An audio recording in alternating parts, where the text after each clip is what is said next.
आपण पाहत आहात जीसस इंडिया टीव्ही, चॅनल जे देवाकडून आहे, चॅनल जे स्वार्था गाजवतं, चॅनल जे लोकांचे जीवन परिवर्तन करतं. पाहत राहा, लाईक करा, शेअर करा आणि सबस्क्राईब करा. या सेवा कार्याला अजून वाढवण्यासाठी तुम्ही हातभार लावू शकता व आम्हाला तुमची आर्थिक मदत करू शकता. ऑनलाईन पेमेंटसाठी खाली दिलेल्या QR कोडला स्कॅन करून आपलं दान देऊ शकता.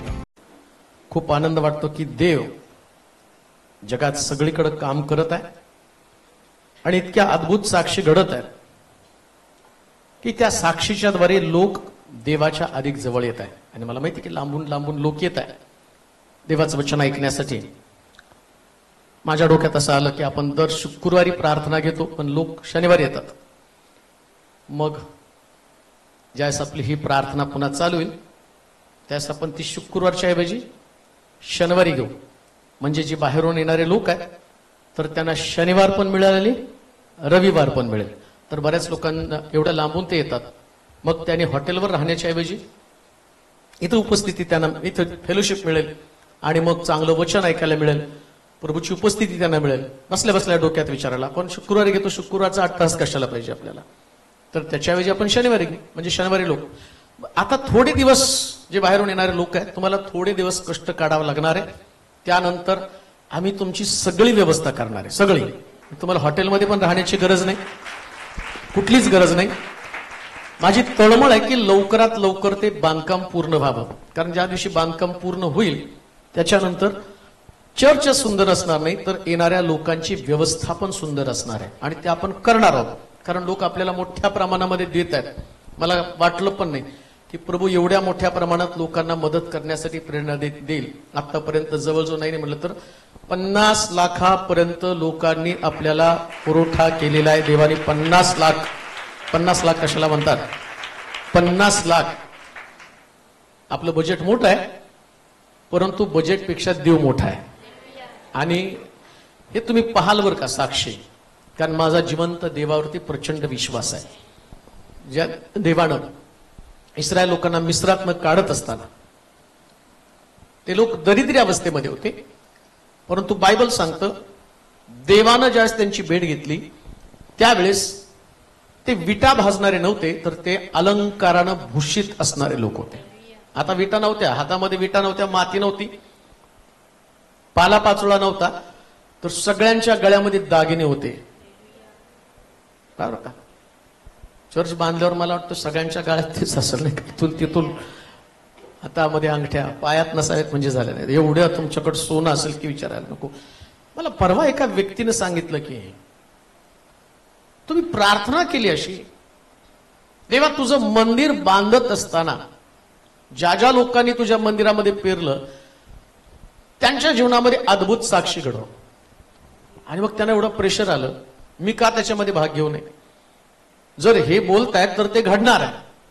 आणि मग तगमग रात्रभर त्यांना तगमग झाली आणि काय करावं मोठा प्रश्न पडला.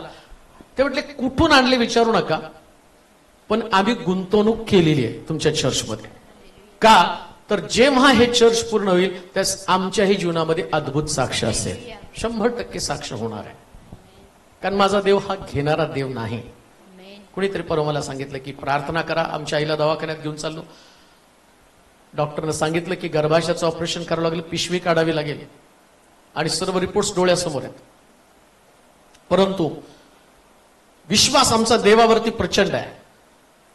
आणि सोलापूरमध्ये या चर्चकडे आमची दृष्टी लागली की ज्या चर्चमध्ये प्रार्थना करतात आणि त्या प्रार्थनेनं अद्भुत साक्षी घडतात. मग ते म्हटले की माझा विश्वास आहे की तुम्ही प्रार्थना कराल आणि ऑपरेशन कॅन्सल होईल. आणि सगळे रिपोर्ट्स त्यांनी घेतले, डॉक्टरकडे गेले आणि गेल्यानंतर त्याचं पुन्हा सोनोग्राफी केली. सोनोग्राफी केल्यावर डॉक्टरने सांगितलं की ऑपरेशनची गरज नाही, सगळं काही नॉर्मल आहे. हे अद्भुत काम फक्त देवच करू शकतो, लक्षात ठेवा, देवच करू शकतो. सारं लक्ष फक्त देवाकडे लागलं पाहिजे. आम्ही ऐकलं ना की शुक्र मी आपली दृष्टी पर्वताकडे लावू. सहाय्य पाहिजे तर देवाकडे. जेव्हा जेव्हा तुम्ही देवाकडे पाहताना 2 गोष्टी घडतात. एक, देवाकडे पाहिल्यावर तुम्ही देवासारखे बनायला लागता. आता माझ्याकडं या लाईटचा प्रकाश आहे म्हणून मी गोरा दिसतो, नाही का? तसा गोरा नाही. आता लोक म्हणाले तुम्ही लई काळे पडले. काय काळ पडायचं तर दिवस रात्र तिथं मातीत थांबावं लागतं, काम चालू आहे म्हटल्यावर. झोप नाही, भूक नाही, तहान नाही, सारं लक्ष बांधकाम कधी पूर्ण होईल, दिवस रात्र त्याच्याकडे. किती मिटिंगच्या कॉल आहेत, परंतु त्या मिटिंगला पण मी जात नाही, कारण माझं व्हिजन, माझं स्वप्न आहे की हे वास्तू पूर्ण व्हायला पाहिजे आणि त्याच्यामध्ये प्रभूचं शखेना गौरव उतरून आलं पाहिजे. लक्षात ठेवा, वास्तू नाही महत्वाची. आम्ही तर याच्यात पण उपासना केली, याच्यात पण आराधना केली, पण याच्यामध्ये पण देवाची उपस्थिती होती. मी म्हणतो वर आम्ही जाऊ ना तर माडीवरचा अनुभव यायला पाहिजे. परंतु याचा प्रकाश, त्याचं रिफ्लेक्शन माझ्याकडे, त्याच्यामुळे चेहऱ्यावरती एक तेज येतं, नाही का? तसं देवाकडे पाहिल्यावर तो स्वतः एक गौरव आहे. शास्त्र सांगतं ज्याने त्याचकडे पाहिलं ते प्रकाश पावले. हा, म्हणून देवाकडे दृष्टी लावणं फार गरजेचं आहे. एक प्रश्न अनेक लोकांच्या जीवनामध्ये, आणि तोच प्रश्न इयोबाच्या जीवनामध्ये पण होता, आणि तो प्रश्न इयोबाच्या पुस्तकामध्ये आपण जाणार आहोत. इयोबाचं पुस्तक 23वा अध्याय 36 वचन. इयोबाचं पुस्तक. देव कोठे सापडेल, देव कोठे सापडेल कोठे सापडेल हे मला समजले असते, हे मला समजलं असतं. मी त्याच्या न्यायासनापाशी जाऊन, मी त्याच्या न्यायासनापाशी न्यायासनापाशी जाऊन पोहोचलो असतो तर किती बरे होते. किती बरं झालं असतं. एक प्रश्न इयोबाला पडला, आणि तोच प्रश्न आमच्या सगळ्याला आहे. काय प्रश्न आहे? देव कोठे सापडेल, देव कोठे सापडेल. हाच प्रश्न तोच आहे. बरेच लोक म्हणतात मी अमक्या अमक्या ठिकाणी गेलो, देवाचा शोध घेण्याचा प्रयत्न केलो, पण मला देव सापडला नाही. कोणी दानधर्मामध्ये शोधतो, कोणी लोकांना जीव घालण्यामध्ये देव शोधतो, कोणी तीर्थक्षेत्राला भेटी देण्यामध्ये देव शोधण्याचा प्रयत्न करतो. परंतु प्रत्येक व्यक्तीच्या हातामध्ये निराशा येते. कधी कधी मानसिक समाधान मिळतं देव सापडल्याचं, पण प्रत्यक्ष देवाचं दर्शन घडत नाही. मग देव सापडतो तरी कुठं? कुठं देव सापडणार आहे? आणि विश्वासणाऱ्या व्यक्तीला या प्रश्नाचं उत्तर शोधावं लागणार आहे. खरंच तुम्हाला देव सापडला का? देव सापडल्यानंतर ज्या पद्धतीचं परिवर्तन व्हायला पाहिजे. लक्षात घ्या, देव सापडणं गरजेचं आहे. दुसऱ्या भाषेमध्ये मी तुम्हाला सांगेन, धन पाहणं आणि धन सापडणं याच्यामध्ये फरक आहे बरं का. कोणीतरी परवा मला फोन केला, म्हणले पाळक साहेब, खरं खोदता खोदता आम्हाला तिथं 7 किलोचं सोनं सापडलंय. 7 किलो सोनं आहे. सोनाराला दाखवलं तर सोनार म्हटलं सोनं आहे. दुसऱ्या सोनाला दाखवलं म्हणलं तो पितळ आहे. मग ते सोनं गेलं विकायला, पण दुसरं सोनं तसंच आहे. ते पितळ नसावं, सोनं असावं, म्हणून तुम्ही प्रार्थना करा. जर ते सोनं असलं तर तुमच्या चर्चच्या बांधकामाला पण देईल. म्हणजे आता मी प्रार्थना केल्यावर पितळचं सोनं व्हायला पाहिजे. तुमचा बी फायदा आणि माझा बी फायदा, नाही का? म्हणजे सापडल्यावर माणसाची मनोवृत्ती, स्वभाव, त्याचप्रमाणे राहणीमान सुद्धा बदललं जातं. जर काहीतरी तुम्हाला सापडलं, गुप्तधन सापडलं, मग देव पण तुम्हाला सापडला. जर देव तुम्हाला सापडला तर देव सापडल्याचं चिन्ह तुम्हाला दिसणार आहे. खरंच आम्हाला देव सापडला का? समाधान मानू नका, मला देव सापडला. त्याला काहीतरी दिसलं पाहिजे ना, देव सापडला, देव सापडला. समजा एखाद्या व्यक्तीने म्हटलं मला धन सापडलं, आणि फाटके तुटके कपडे घालून यायला लागले. तुम्ही म्हणाले धन सापडलंच नाही का? तर आणि एखाद्या व्यक्तीचं एका रात्रीमध्ये चेंजेस होऊन जातात. मग आम्हाला प्रश्न पडतो, अरे ही व्यक्ती एका रात्रीत बदलली कशी काय? तो काय गुप्त धन वगैरे सापडलं का तुम्हाला? म्हणजे जर काहीतरी सापडल्यावर तुमच्या राहणीमानामध्ये, तुमच्या संपत्तीमध्ये आणि तुमच्या स्टाईलमध्ये बदल होतो. कसं इयोबाचा प्रश्न आहे. काय प्रश्न वाचा परत. हा, देव कोठे सापडेल, देव कोठे सापडल हे मला समजले असते, हे मला समजले असते, मी त्याच्या न्यायासनापाशी जाऊन न्यायासनापाशी जाऊन पोहोचलो असतो तर किती बरे होते. तो देव मला कुठं सापडेल हा प्रश्न मला आज उपस्थित झालेला आहे, आणि या प्रश्नामध्ये मी गोंधळून गेलेलो आहे. आणि या प्रश्नाचं उत्तर मला शोधायचं, देव मला नेमकं सापडणार कुठं? आणि देव सापडण्याचा प्रयत्न करत असताना लोकांना ज्याच्यात देव सापडला त्यांनी त्याला देव केलेला आहे. काहींना नवऱ्यात देव सापडला, ते म्हणले पती देव, आणि तो दारू पिऊन येतो. काय ना कुत्र्यात देव सापडतो. चावला तर 39 इंजेक्शन घ्यावे लागतात, आता 3 इंजेक्शन. मग देव जर प्राण्यामध्ये, देव जर वस्तूमध्ये, देव जर लाईट मध्ये सापडला. बरेच लोक तर लाईट लागल्यावर पण असं करतात, बटनात बोट घाला बरं, लाईटनी तर वाचवायला पाहिजे तुम्हाला, एवढंच तुम्हाला वाटतं की त्याच्यात देव आहे. आणि मग त्याच्यात पाणी पडलं, पाऊस आला तर त्या ठिकाणी आम्हाला कळतं बटनाला हात लावायला पण आम्ही घाबरतो. का? तो देव नाही. देव आहे कुठं? माणसात देव आहे, वस्तूमध्ये देव आहे, प्राण्यामध्ये देव आहे. देव आहे तरी कुठं? युगाचा प्रश्न, आणि जगातल्या प्रत्येक व्यक्तीला या प्रश्नाचं उत्तर शोधायचंय. आता खऱ्या देवाचं उत्तर तुम्हाला पवित्र शास्त्रातनं समजणार आहे.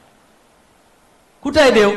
मला वाटतंय स्तोत्र 115 आणि त्याची 2 ते 8 पर्यंतची वचन वाचूया. देव नेमका कुठे आहे? लोक त्या देवाला शोधत आहे, आणि शोधत असताना त्या प्रश्नाचं उत्तर त्या ठिकाणामध्ये आम्हाला मिळणार आहे. देव कुठे आहे? यांचा देव, यांचा देव कोठे आहे? कोठे आहे? असे राष्ट्रांनी का म्हणावे? असे राष्ट्रांनी का म्हणावे? आमचा देव, आमचा देव स्वर्गात आहे. पहिली गोष्ट, देव कुठे हो? स्वर्गात. कुठे देव? स्वर्गात.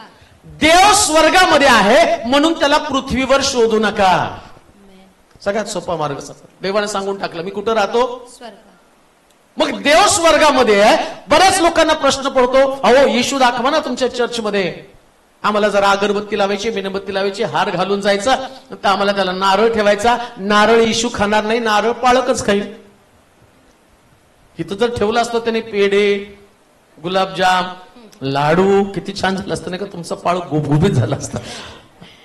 कोणीतरी येऊन मटण ठेवून गेलं असतं.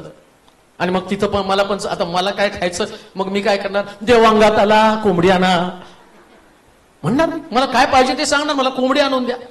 मग ते पण भोळे बाबडे बिचारे लोक म्हणतात त्यांच्या अंगात देव आला, आता यांना काहीतरी खायला द्यायला पाहिजे. शास्त्र काय सांगतं? राष्ट्रांनी असं का म्हणावं? यांचा देव कुठे आहे? लक्षात ठेवा, तुमचा देव स्वर्गामध्ये आहे. आमचा देव स्वर्गामध्ये आहे. देव स्वर्गामध्ये आहे तर तो नेमका आहे कसा? कसा आहे? वाचा. आमचा देव स्वर्गात आहे. आमचा देव स्वर्गामध्ये आहे. त्याला योग्य दिसते. त्याला योग्य दिसते. योग्य दिसतं. ते सर्व तो करीतो. कोण करतो? देव. काय करतो? त्याला योग्य दिसते. ते तुम्हाला आवडतं ते तुम्ही देवाला देणार नाही. आम्हाला पोळी आवडते, आम्ही म्हणतो पोळ्याचं नैवेद्य देवाला. ज्याला नॉनव्हेज आवडतं तो म्हणतो मटणाचं नैवेद्य देवाला. आणि बायबल काय सांगतं? स्वर्गामध्ये असणारा देव जे त्याला आवडतं ते करतो, म्हणून पृथ्वी तलावर आम्हाला आवडतं ते आम्ही करता कामा नये. बऱ्याच लोकांना असं वाटतं की नाही देवा, आम्ही नवस बोललो, छान झालं नवस बोलला तर, आम्ही बोकड देणार आहे देवाला, नवस बोललो. देवानं तुला कॉल करून सांगितलं? देव स्वर्गामध्ये, आणि स्वर्गातल्या देवानं तुला कधी सांगितलं की मला अमकं अमकं खायला दे? मुळामध्ये स्वर्गामध्ये भूक नाही, मग देवाला कशाला तुम्ही देताय? म्हणून लक्षात ठेवा, विश्वासणारे लोक, ज्या लोकांना देवाचं स्वरूप कळालं, देवाचा स्वभाव कळालं, त्या लोकांना कधी सुद्धा देवाला काही देण्याची गरज नाही. त्यानंच आम्हाला शिकवली प्रार्थना, आमची रोजची भाकर. अहो, आम्ही देवाला भाकर मागायची, तुम्ही काय देवाला भाकर देत आहात? मुळामध्ये देव म्हणतो तुम्हाला भाकरीची गरज आहे. बरं, आम्हाला भाकरीची का गरज आहे? भाकर खाल्ली नाही तर विकनेस येऊन मरणार. आम्हाला त्याच्यामध्ये खायला पाहिजे का? तर आमच्यामध्ये एनर्जीची गरज आहे. पण देवाला कुठली एनर्जी तुम्ही देणार आहात? तो स्वर्गामध्ये असणारा देव आहे, आणि त्याच्या इच्छेप्रमाणे तो पृथ्वी तलावर करत असतो, असं लिहिलंय. देव कुठे? देव स्वर्गामध्ये. देव स्वर्गामध्ये. कांदू नाही का? कोणा व्यक्तीमध्ये देव शोधण्याचा प्रयत्न करू नका. कधी कधी व्यक्तीमध्ये तुम्ही देव शोधण्याचा प्रयत्न कराल तर व्यक्ती तुम्हाला फसवेल. व्यक्तीचं कामच, व्यक्तीचं, आणि जर गुणधर्म तुम्ही बघितला तर तो फसवणार आहे. आणि आम्ही पाहतो की जेव्हा जेव्हा लोकांनी व्यक्तीकडे पाहिलं तेव्हा तेव्हा लोक निराश झालेले आहेत. कोणा व्यक्तीमध्ये देव नाही प्रियानो. मला त्या लोकांची कीव येते, वाईट सुद्धा वाटतं. बरेच लोक मला मेसेज करतात, कॉल करतात आणि सांगतात आम्हाला असं स्वर्गातला येशू ठाऊक नाही, पण तुमच्यामध्ये आम्हाला येशू दिसतो. तुम्ही एक दिवशी फसणार आहात. हा व्यक्ती, याच्यामध्ये देवाचं अस्तित्व असेल, हा व्यक्ती वचनाच्या द्वारे तुम्हाला देव दाखवेल, पण या व्यक्तीला असं पाहू नका की याच्यामधनं आम्हाला येशू दिसत आहे. नाही प्रिया, कोणा व्यक्तीला देवाची जागा किंवा देवाचा दर्जा देऊ शकत नाही का? कारण तो व्यक्ती चुकतो, देव कधी चुकत नाही. समजा एखाद्या व्यक्तीने माझ्यामधनं देव पाहिला, तो म्हटलं की नाही आम्ही देवाला नाही पाहिलं. पुष्कळ म्हणलं तुम्ही बोलताना देव बोलत असल्यासारखं वाटतं. किती मूर्ख लोक आहेत. आता या गोष्टींतर मला कौतुक वाटलं पाहिजे, मी डोक्यावर बसलं पाहिजे, पण मी पवित्र शास्त्राचा गाढा अभ्यासक आहे. मला माहिती आत्मिक जीवनामध्ये कुठं मनुष्य पडणार आहे, कुठं त्याचा अहंकार त्याला खाली टाकणार आहे, ही गोष्टीची जाणीव मला आहे. पण लोकांची भावना, लोकांना शास्त्र माहित नाही, त्याच्यामुळे ते काय म्हणतात, तुम्ही बोलताना आम्हाला देव बोलत असल्याची जाणीव होती. बायबल काय सांगतं? देव जे त्याच्या मर्जीप्रमाणे करतो, माणसाच्या मर्जीप्रमाणे नाही करत. आणि जेव्हा मनुष्याला देवाचा दर्जा देतो ना, त्यास मनुष्य चुकीच्या गोष्टी करतो, पण ज्यास मनुष्य देवाकडे पाहतो त्यास देव मनुष्याला चुकांमधनं दुरुस्ती करण्याला भाग पाडतो. माणसाला जर तुम्ही देवाचा दर्जा दिला ना, तर माणसं चुका करतात. पण ज्यास तुम्ही देवाला देवाचा दर्जा दिला ना, त्यास देव काय करतो, चुकणाऱ्या माणसाला ताळ्यावरती आणण्याचं काम करतो. म्हणून लक्षात ठेवा, एखाद्या व्यक्तीला उद्ध्वस्त कोण करत असेल? लोकच करत आहे. तुमच्या लक्षात येत नाही, माझ्या लक्षात येत नाही. जर या व्यक्तीला मी देव म्हटलं तर देवाचं स्वरूप आणि देवाचा स्वभाव बदलणार आहे. माणसामध्ये ईर्ष्या आहे, राग आहे, द्वेष आहे, मत्सर आहे, लोभ आहे. एकतर पवित्र शास्त्रामधला व्यक्ती मला दाखवून द्या ज्याच्यामध्ये सगळं चांगले गुणधर्म आहेत आणि ज्यानं देवाचं काम करत असताना त्याच्याकडनं चुका घडलं नाही. एकही व्यक्ती तुम्हाला सापडणार नाही. मोशेसारखा मनुष्य जो त्याच्या संबंधानं म्हटलं सगळ्यात नम्र व्यक्ती आहे, खाली येताना त्यानं दगडी पाट्या फोडून टाकल्या. तेव्हा त्याच्या संबंधानं बोल एवढा चांगला व्यक्ती आहे. दावीद माझ्या हृदयासारखा आहे, व्यभिचाराच्या पापामध्ये अडकून पडला. एलिया संबंधानं म्हटलं एलिया सुद्धा एक स्ट्रॉंग अशा प्रकारचा व्यक्ती आहे, पण त्या एलियाला सुद्धा उद्याच्या प्रश्नानं त्यांच्यामध्ये भीती निर्माण झाली. मग ज्यावेळेस तुम्ही माणसाकडे देव म्हणून पाहाल ना, त्यास तुम्ही चुकाल. अजून काय त्या ठिकाणी सांगितलं वाचा. यांचा देव कोठे आहे, यांचा देव कुठे आहे, असे राष्ट्रांनी का म्हणावे, असे राष्ट्रांनी का म्हणावे. आमचा देव स्वर्गात आहे, स्वर्गात आहे, त्याला योग्य दिसते, योग्य दिसतं, ते सर्व तो करीतो, तो सर्व करतो. त्यांच्या मूर्ती केवळ सोने रुपे आहे. आता देव मूर्तीमध्ये नाही. आमेन. देव कुठे आहे? स्वर्गात. योगाचा प्रश्न काय? देव जर मला काय, योगाचा प्रश्न आहे, देव कोठे सापडेल, देव कोठे सापडेल हे मला समजले असते, मी त्याच्या न्यायासनापाशी जाऊन. प्रश्न काय? मला देव शोधायचा, देव कुठे आहे?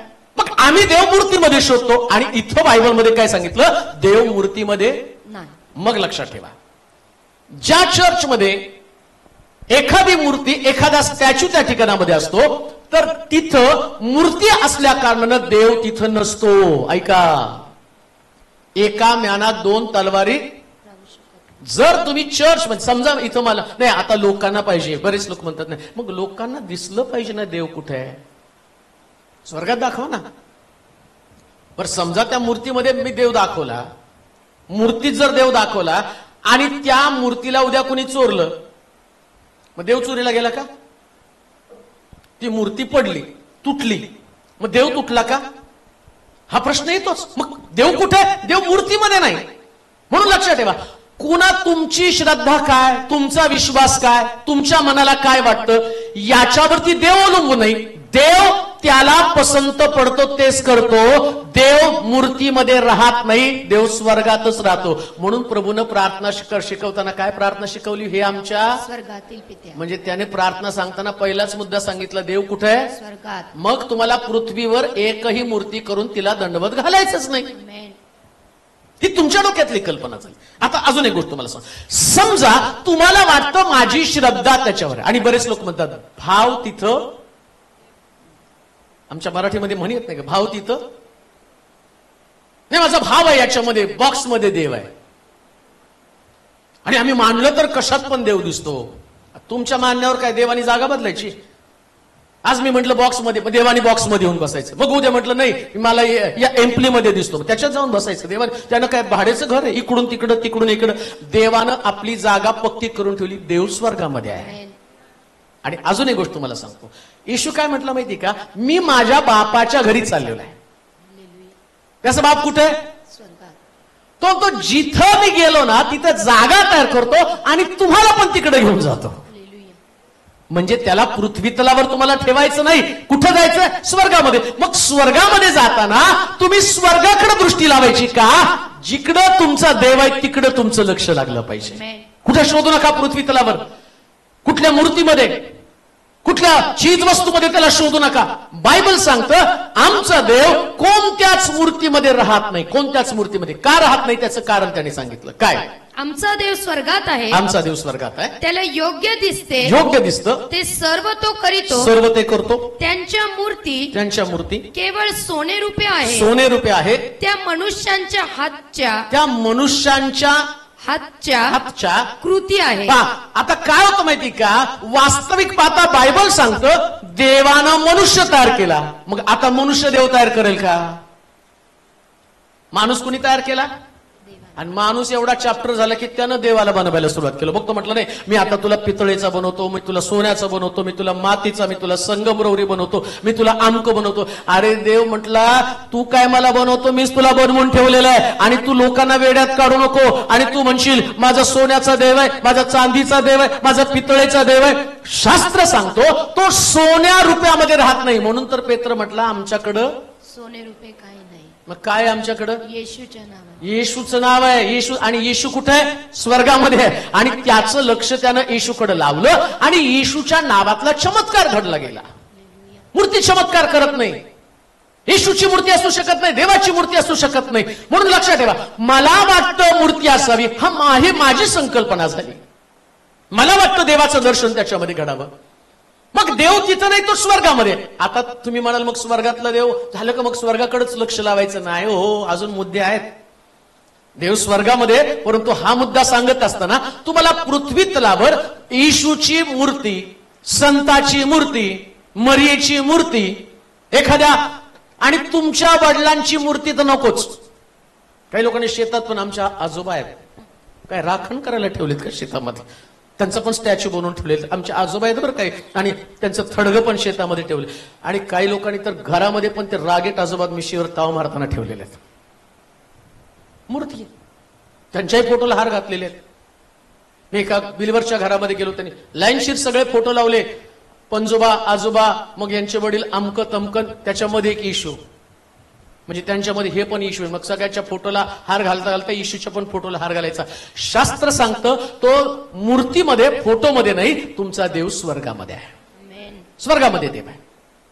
जेव्हा तुम्ही जगात कुठंतरी लक्ष लावताना, ऐका आता प्रॉब्लेम काय माहिती का, या लोकांना जसं मोशे डोंगरावरती देवाशी बोलत असताना इकडं काय घडलं, हे लोक म्हटले आम्हाला देव द्या. आणि ते आरोनावरती चाल करून गेले, तू जर आता मला देव दिला नाही ना आम्ही तुला मारणार आहे. आरोन घाबरला, याजक असताना तो घाबरला. आणि मग त्यानं काय केलं माहिती का, यांनी देव मागतात ना, तो म्हटलं आता कसं करावं, तुमच्याकडचं सगळं सोनं जे देवानी मिस्रात त्यांच्या अंगावर घातलं होतं, म्हणून पेंटिकोस्टल लोक सोनं घालत नाहीत. म्हणजे काही लोक घालत नाही, आपण घालतो, सगळं घाला बरं का, मी तुम्हाला फुल परमिशन देतो. कारण घरात इथं नाही, घरात ठेवलं तर सारं लक्ष घरात लागलं, आराधना पण करता येणार नाही. सारखं गळा राहिलं का राहिलं का राहिलं का, त्यापेक्षा घालून या देवाची उपासना करा. पण तिथं मी पाहतो की त्या आरोनानं काय केलं, लोकांना म्हटलं तुमचं सोनं द्या. ऐका, आता देव स्वर्गामध्ये आहे आणि देवाचीच आहे, स्वर्गातल्या देवाची तुम्ही उपासना करावी. आता लुसिफरला माहितीये देव स्वर्गामध्ये, मग लुसिफर काय करतो, उपासना स्वर्गामध्ये होऊ नये, उपासना स्वर्गामध्ये जाऊ नये, आराधना स्वर्गातल्या देवाची करू नये. मग त्यांनी काय केलं, या लोकांच्या अंतःकरणामध्ये विचार पेरले, तुम्ही देव मागा, तुम्ही देव मागा. आणि मग इकडं हा अहरोन याजक घाबरला, लोक मागतात तर त्यांना देऊन टाकावं. मग त्यांनी म्हटलं एक काम करा, आता आपण प्रार्थना करू, तुमचे सगळे असणारे दागिने माझ्याकडे द्या, आपण भट्टीमध्ये टाकू. भट्टीमध्ये टाकल्यावर ज्या प्रकारचा देव येईल त्याची उपासना मी करू. आणि मग मला मोठा प्रश्न पडतो, सोनं टाकल्यावर साचा असल्याशिवाय त्याचा आकार त्याला प्राप्त होत नाही. विदाऊट साच्याचं वास्तू तयार कसं झालं, मूर्ती कशी तयार झाली? अहो जेव्हा भट्टीमध्ये ऐका, शद्रक मेषक अबेदनगोला भट्टीमध्ये टाकलं तेव्हा देवाच्या पुत्रानं तिथे एंट्री केली. राजा म्हणतो 3 टाकले 4 जण दिसतात, एकाचं मुख देवाच्या पुत्रासारखं आहे. मग सोनं भट्टीमध्ये टाकल्यावर इथं पण लुसिफरनं उडी मारली नसेल कशावर, की ज्यानं ते दागिने घेतले आणि त्यानं आकार द्यायला सुरुवात केला आणि आकार दिल्यावर त्याला वास्त्राचा आकार तयार झाला. आणि शास्त्र सांगतं हे लोक स्वर्गातल्या देवाची उपासना करण्याच्या ऐवजी या पृथ्वी तलावर असणाऱ्या देवाची, ज्याच्यापासून एक सुंदर वास्तू तयार झालं, त्याची उपासना करू लागले. आज पण लोक जेव्हा जिवंत देवाची उपासना करण्याचं सोडून मूर्तीला दंडवत घालतात, त्या स्वर्गातला देव आपली जागा सोडतो आणि लुसिफर त्या जागेमध्ये प्रवेश करतो. हे कुठं लोकांच्या लक्षामध्ये? एखाद्या व्यक्तीच्या मूर्तीकडे जाऊन कधी कधी आम्हाला प्रार्थना सुद्धा फोटो जवळ गेल्याशिवाय करता येत नाही. बरेच लोक म्हणतात ना, मी येशूचा फोटो मी सकाळी उठून गुडघे टेकतो आणि तिथं प्रार्थना करतो. तो तर म्हटला मी नाही फोटोमध्ये. मग तुझी प्रार्थना तिथं पोचेल का? योग म्हणतो मला तुझ्या न्यायासनासमोर पोचायचंय. कसं पोचणार आहे मी? देव तर स्वर्गामध्ये. मग तुझं लक्ष स्वर्गामध्ये लागलं पाहिजे. पहिली गोष्ट आम्ही पाहतो की देव कुठे? देव स्वर्गामध्ये. पुढे वाचा. यांचा देव कोठे आहे असे राष्ट्रांनी का म्हणावे? असे राष्ट्रांनी का म्हणावे? आमचा देव स्वर्गात आहे. स्वर्गात आहे. त्याला योग्य दिसते ते सर्व तो करीतो. त्यांच्या मूर्ती केवळ सोने रुपये आहेत. त्या मनुष्यांच्या हातच्या, माणसाच्या हाताच्या कृती आहेत. त्यांना तोंड आहे पण बोलता येत नाही. तोंड आहे पण बोलता येत नाही. पुढे त्यांना डोळे आहेत पण दिसत नाही. त्यांना कान आहेत पण ऐकू येत नाही. त्यांना नाक आहे पण वास येत नाही. त्यांना हात आहे पण स्पर्श करता येत नाही. पाय आहेत पण चालता येत नाही. त्यांच्या कंठातून शब्द निघत नाही. त्या बनविणारे व त्यांच्यावर भाव ठेवणारे सर्व त्यांच्यासारखे बनतात. कुणासारखे बनतात? मूर्ती. तुम्ही मूर्तीसारखं बनणार आहे. ते बोलत नाही, तुम्ही पण बोलत नाही. त्यांना हात नाही, तुम्हाला पण आहे. मग तुम्हाला एक काम करता येत नाही हो, तो आता त्याला नवस बोललो त्यांनीच मला नोकरी द्यावी. अरे तू त्याच्यावर भाव ठेवल्या कारणानं त्याच्यासारखा बनलेला आहे. जिवंत देवावर भाव ठेवला तर जिवंत देवासारखं तुम्ही बनणार आहात. बायबल स्पष्ट तुम्हाला सांगतो तो मूर्तीमध्ये कधीच राहत नाही. त्याचं वास्तव्य त्याच्यामध्ये नाही. त्याच्यावर भाव ठेवणारे त्याच्यासारखे बनणार आहे. म्हणून देव जिवंत आहे तर तुम्ही जिवंत देवावरती विश्वास ठेवा. कुठल्याही परिस्थितीमध्ये तुम्ही देवाला आकार देण्याचं काम करू नका. तुमच्या योजनेप्रमाणे तुम्हाला देव बनवता येणार नाही. मला जशी वाटतं त्या पद्धतीचं. मला वाटलं चंदनाच्या आणि लाकडापासून मी येशूची मूर्ती करावी आणि मी ती घरामध्ये ठेवून त्याच्या समोर प्रार्थना करावी. आज सुद्धा लोकांमध्ये त्याच प्रकारची भावना आहे. आम्हाला असं वाटतं मी ख्रिस्ती आहोत, आम्ही विश्वासणारे आहोत. पण आमच्या विश्वासणाऱ्या लोकांच्या जीवनामध्ये ज्याला महत्व नाही ते जर आम्ही करत असू, मग हा देव स्वर्गामध्ये, म्हणून तो म्हणतो पृथ्वी तलावर त्याची एक पण मूर्ती असू नये. मग आता तुम्हाला स्वर्गात जायचं का देवाला भेटायला? आता दुसरी गोष्ट आपण वाचूया. देव कुठे आहे, कुठं सापडणार आहे? स्तोत्रामध्ये सांगितलं तो स्वर्गामध्ये. लुकाचं शुभवर्तमान 2 अध्याय 41 पासून 49 पर्यंतची वचनं. कुठं तुम्हाला देव सापडणार? योवाचा प्रश्न. देव मला सापडला असता तर किती बरं झालं असतं. पहिली गोष्ट आम्हाला देव स्वर्गामध्ये सापडला, मूर्तीमध्ये नाही सापडला, वस्तूमध्ये नाही सापडला. आता देव कुठं सापडतो वाचूया. लुकाचं शुभवर्तमान 2 अध्याय 41 पासून 49 पर्यंतची वचनं. त्याचे आईबाप दरवर्षी वलांडण सणास यरुशलेमेत जात असत. आणि तो 12 वर्षाचा झाला. तेव्हा ते त्या सणातील रिवाजाप्रमाणे तेथे गेले. मग सणाचे दिवस संपल्यावर ते परत जाण्यास निघाले. तेव्हा तो मुलगा येशू यरुशलेमेत मागे राहिला. हे त्याच्या आईबापांना हे त्याच्या आईबापांना कळले नाही. तो वाटेच्या सोबत्यात असेल, वाटेतल्या सोबत्यामध्ये असेल असे समजून ते 1 दिवसाची वाट चालून गेले. 1 दिवसाची वाट चालून गेले. नंतर नातलग व ओळखीचे यांच्यामध्ये त्यांनी त्याचा शोध केला, परंतु तो त्यांना सापडला नाही. म्हणून ते त्याचा शोध करीत करीत यरुशलेमेस परत गेले. मग असे झाले की 3 दिवसानंतर तो त्यांना मंदिरात गुरुजनांमध्ये बसून त्यांचे भाषण ऐकताना व त्यास प्रश्न करताना सापडला. आता देव कुठे? तो म्हटलं स्वर्गामध्ये. मग स्वर्गामध्ये देव आहे, तर लोकांनी स्वर्गातल्या देवाला शोधायचं कसं? मोठा प्रश्न. योग म्हणतो, जर देव कुठे मला सापडला असतं तर मी त्याच्या न्यायासनापर्यंत पोहोचलो असतो, त्याच्या सिंहासनाजवळ गेलो असतो. मग आता देव स्वर्गामध्ये, मग पृथ्वी तलावर पण देवानं आम्हाला दर्शन दिलं पाहिजे ना. सगळे कसे स्वर्गामध्ये जाणार आहे? स्वर्गामध्ये जाण्यासाठी तर आम्हाला मरावं लागणार आहे. मेल्यावरती आम्हाला देवाचं दर्शन घडणार आहे. परंतु पवित्र शास्त्र सांगतं, जसं देव स्वर्गामध्ये आहे तसं देव मंदिरामध्ये आहे, देव चर्च मध्ये आहे. कुठे आहे देव? देव शोधायचं तर कुठे गेलं पाहिजे? चर्च मध्ये. येशू ख्रिस्त मंदिरामध्ये गेला असं लिहिलेलं आहे.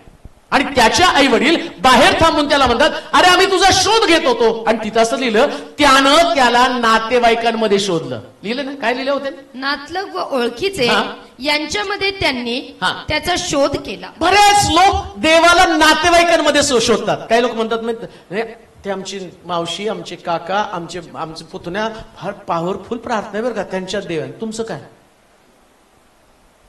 ते आमचे टिंब आहेत ना, फार पॉवरफुल आहे, आणि त्यांची प्रार्थना तुम्ही ऐका ना.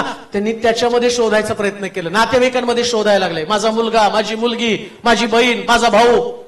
नातेवाईकांमध्ये देव शोधू नका. कोणत्या व्यक्तीमध्ये देव शोधण्याचा प्रयत्न करू नका. जास्त तुम्ही नातेवाईकांमध्ये, आप्तजनांमध्ये, मित्रांमध्ये, मैत्रिणींमध्ये, कुठंतरी अशा लोकांना आदर्श करून त्यांच्यामध्ये तुम्ही देव शोधण्याचा प्रयत्न करा.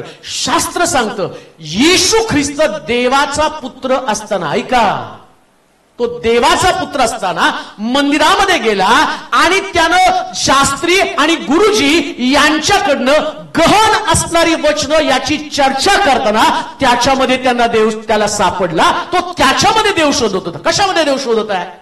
तो आपल्या आईबापांमध्ये नाही देव शोधला. त्यानं आपल्या यरुशलेमेमध्ये आणि जे आवडतं ठिकाण आहे तिथं नाही त्याला शोधायला गेले. वास्तविक पाहता सगळे देवाला शोधायला भेटण्यासाठी यरुशलेमेत चाललेले होते. आज पण लोक यरुशलेमेत जातात. यरुशलेम एक ट्रेडिशन आहे, एक परंपरा आहे, एक रूढी आहे. यरुशलेमेत जायला पाहिजे. तसं पुष्कळ वेळा लोक ट्रेडिशन मध्ये चाललेले आहेत. तर रविवारी चर्चला जातात, ट्रेडिशन म्हणून, परंपरा. परंतु त्या परंपरेमध्ये कधी देव सापडत नाही. पुन्हा मी तुम्हाला सांगतो, ज्याला देव सापडला त्याचं व्यक्तित्व बदललेलं आहे. याकोबाच्या विहिरीवरती त्या शमरोनी स्त्रीला येशू भेटला तर तिचं व्यक्तित्व बदललं. तिचा स्वभाव, तिचे विचार, सगळ्या गोष्टी बदललेल्या.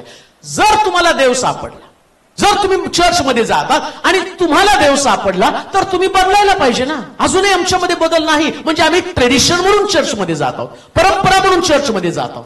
चर्चला जाणं ही आमची सवय बनली. जसं एक मुलगा शाळेला जातो, काम करणारा कामाला जातो, आजारी पडल्यावर डॉक्टरकडे जातो, तसं रविवाराला म्हणून चर्चकडे जातो. याचा अर्थ आम्हाला थोडी देव सापडलेला आहे. देव सापडला तर यात तुमच्यामध्ये बदल होणारच आहे. येशू ख्रिस्त आम्ही पाहतो तो गुरुजनांमध्ये बसलेला होता. आणि गुरुजन जे आहेत आणि धार्मिक लोक आहेत, ते धार्मिक लोक शास्त्रातला उलगडा करून सांगत होते. ऐका, बऱ्याच वेळा आम्ही चर्चला जातो खरं, पण जेव्हा उलगड्याचा समय येतो ना तेव्हाच आम्ही गायब असतो.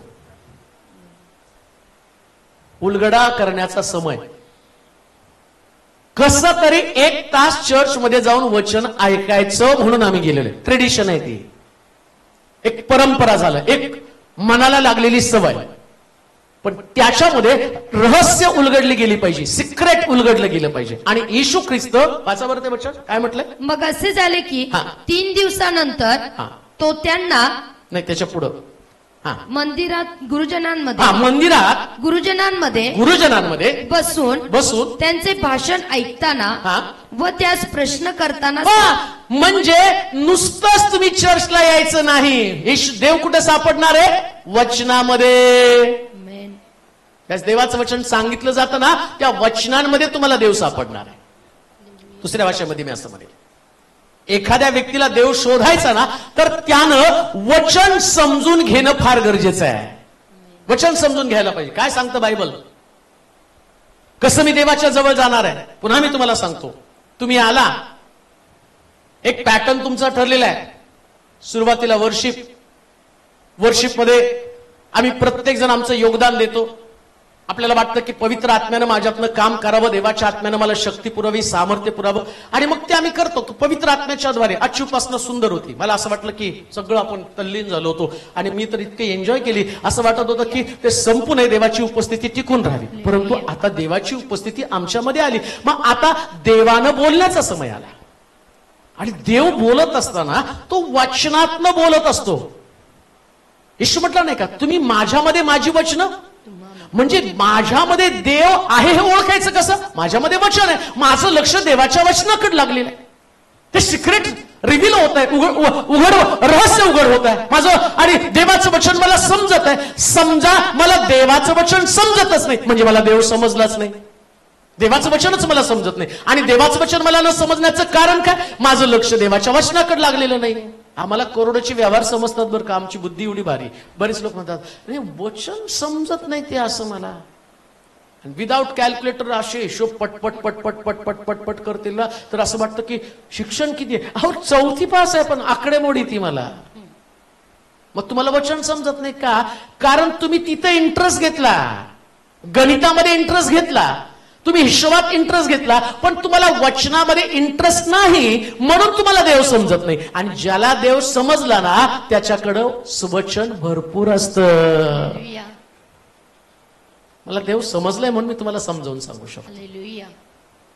आणि बऱ्याच लोकांच्या साक्षी आहेत.